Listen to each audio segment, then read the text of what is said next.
You feel it sometimes.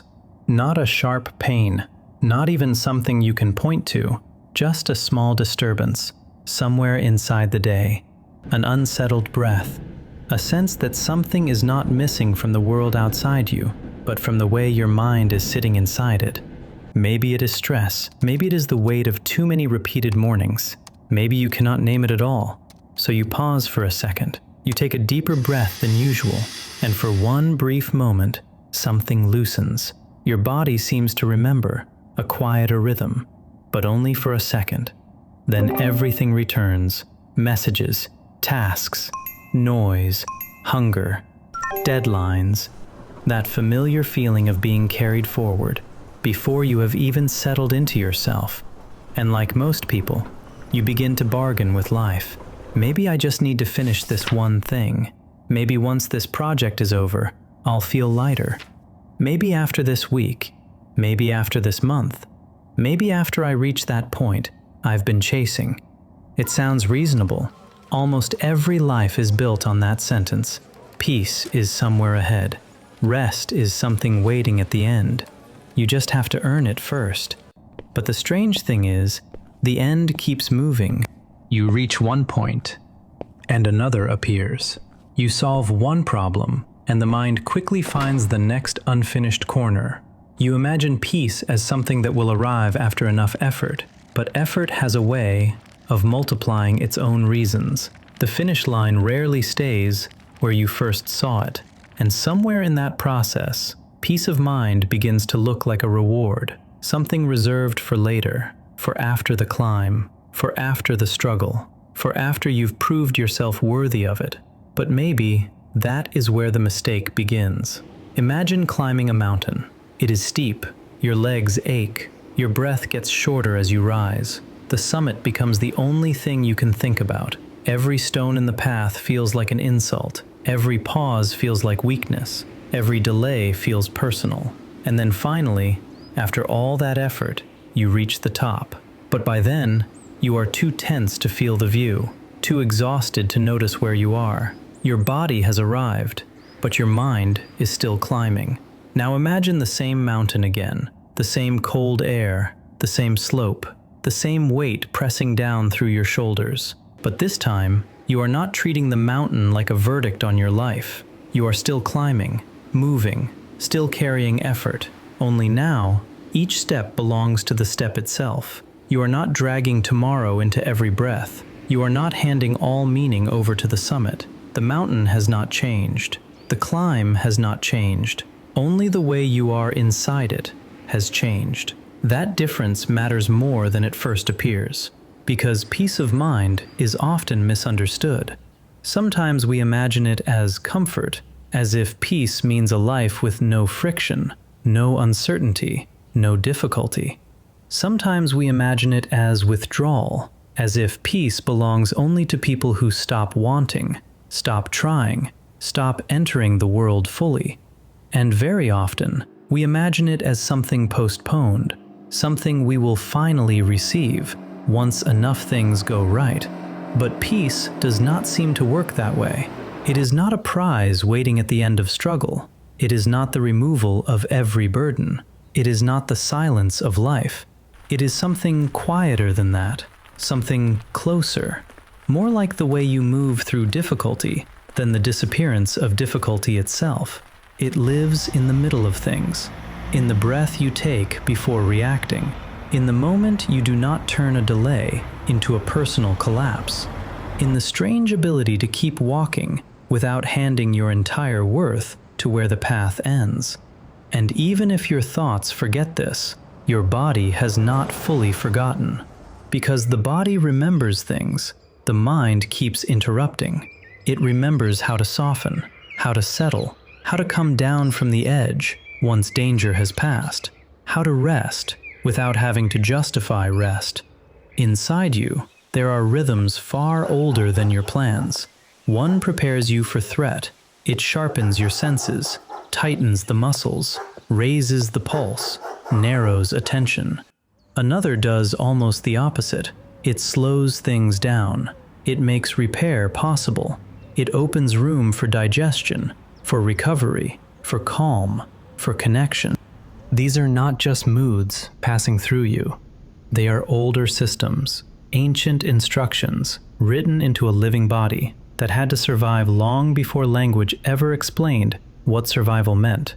When danger comes, the body knows how to mobilize. When danger passes, it knows how to return. Peace of mind belongs to that return, not as an idea, not as a slogan, as a real physical shift, in the exhale that deepens on its own, in the shoulders that stop bracing, in the heart no longer acting as if something is about to happen, in the mind loosening its grip on what has already happened or what might happen next. Sometimes the signs are subtle, a small drop in tension, a little warmth when someone you trust comes near, a thought that doesn't spiral the way it usually does, a few seconds in which you are not defending yourself against the future. These are not imaginary things. They are part of the body's chemistry. Serotonin helps regulate mood. GABA helps quiet overactive neural signaling. Oxytocin can deepen trust and social safety. Endorphins can soften pain and ease strain. Even the restless brain changes under calm. Certain loops grow quieter. The mental rehearsal of tomorrow eases. The replay of yesterday loses some force. For a moment, the mind stops circling and simply stays where the body already is. That is why peace of mind is not vague. It is not just poetry people use when they are tired. It has a physical side, a biological side, an ancient side. You were not built to remain permanently alert. The body can endure stress, yes, but endurance is not the same as home. At some level, living systems are built not only to respond, but to return. And long before modern language turned peace into a personal aspiration, life had already learned this rhythm the hard way. For early humans, calm was not a luxury. It was part of survival itself. There were predators, storms, injury, hunger, conflict, cold nights, and uncertain days. When danger appeared, the body responded quickly. Attention sharpened, movement accelerated. Fear did what fear was designed to do. But when the immediate threat was gone, something else had to happen. The panic could not remain forever. A body that never came down would wear itself out. A mind that never left alarm would lose its ability to notice anything beyond danger. So once the threat passed, another rhythm returned: repair, eating, sleep, touch, social closeness, planning, the slower activities that make a life possible instead of merely prolonged. The body cannot rebuild while it is endlessly preparing to escape, and the mind cannot reflect when it is trapped in permanent reaction. Our ancestors may never have said it in these words, but they lived close to this truth. They gathered after danger, they sat around fire, they ate together, they rested when rest was possible. Not because life had become easy, but because survival itself required moments in which the nervous system could stop running. Peace was not separate from life. It was part of how life sustained itself, and it was rarely a private achievement. Safety, for humans, was never only an internal event.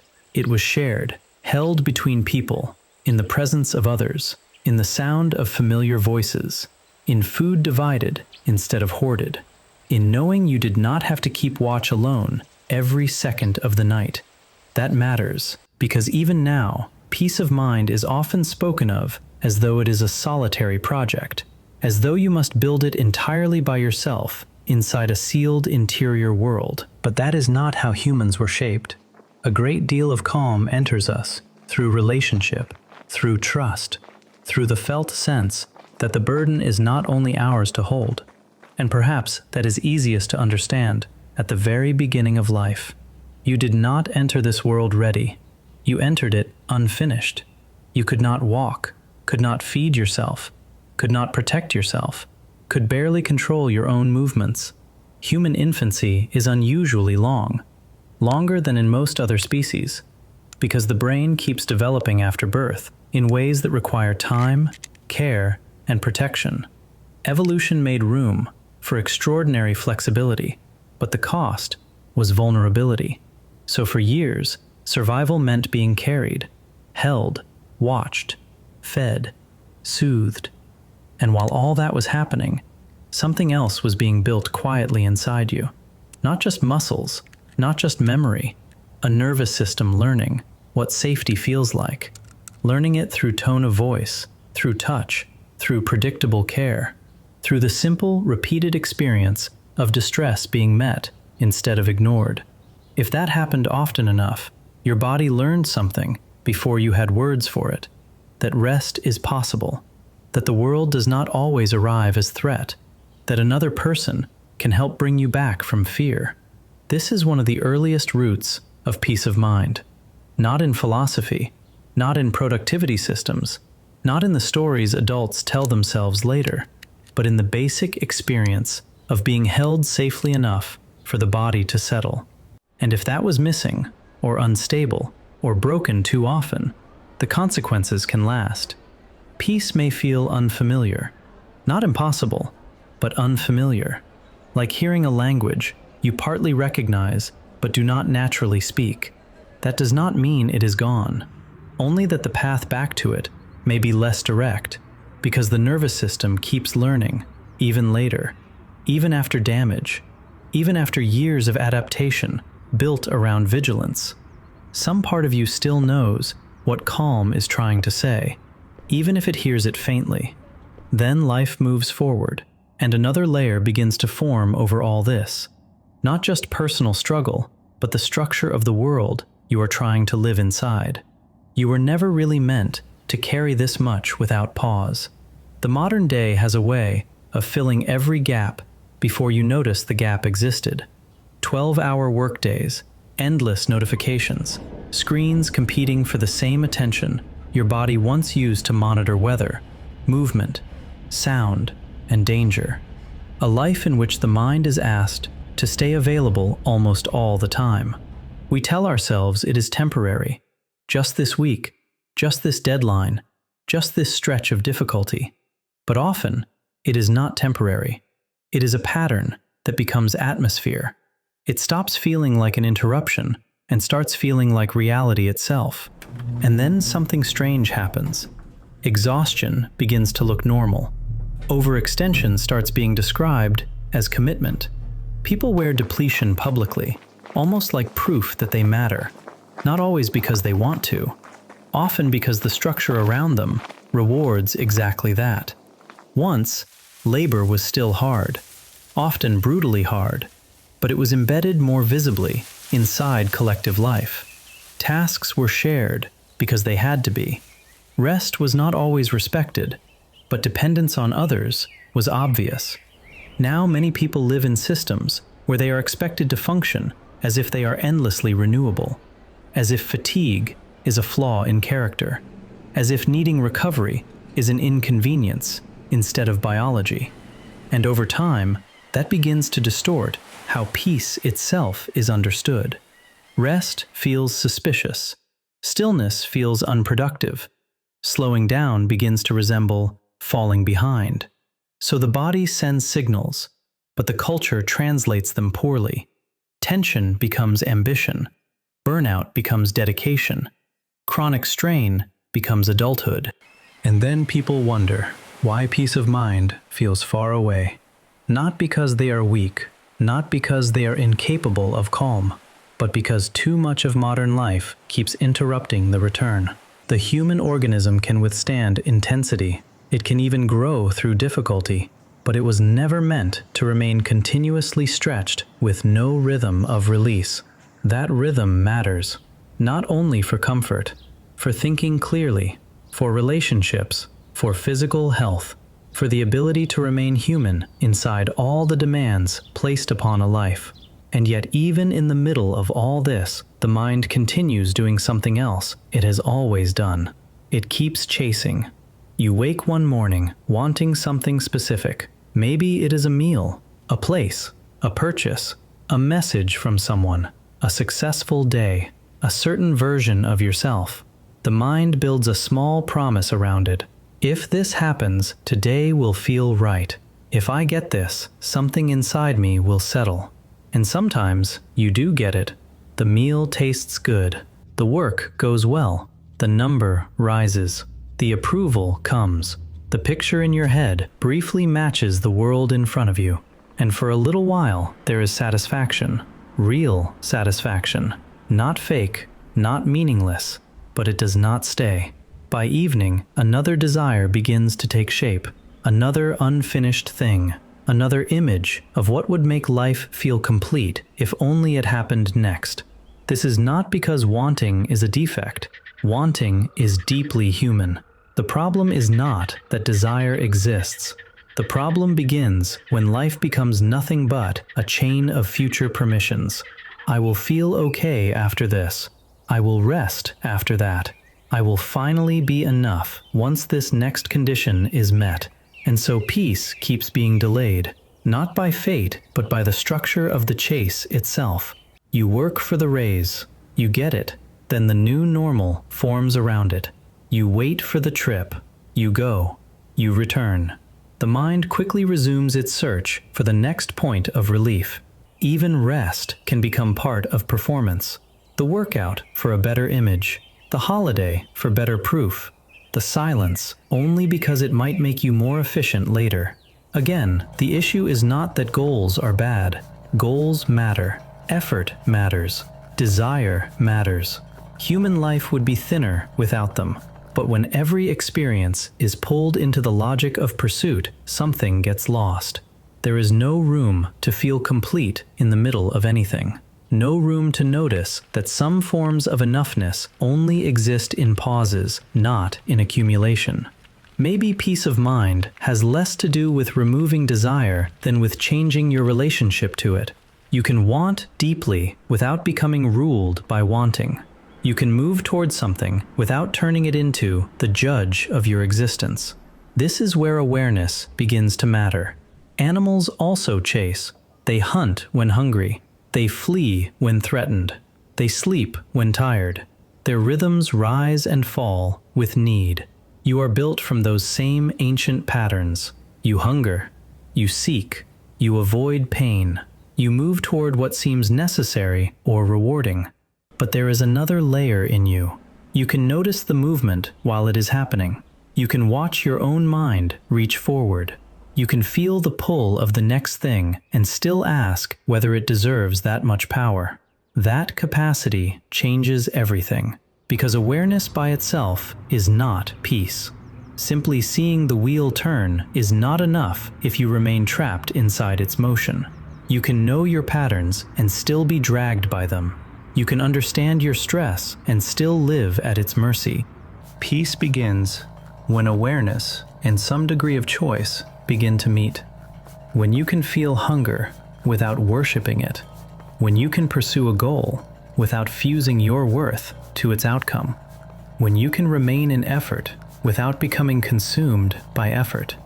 When you can stop, not as surrender, but as intelligent rhythm.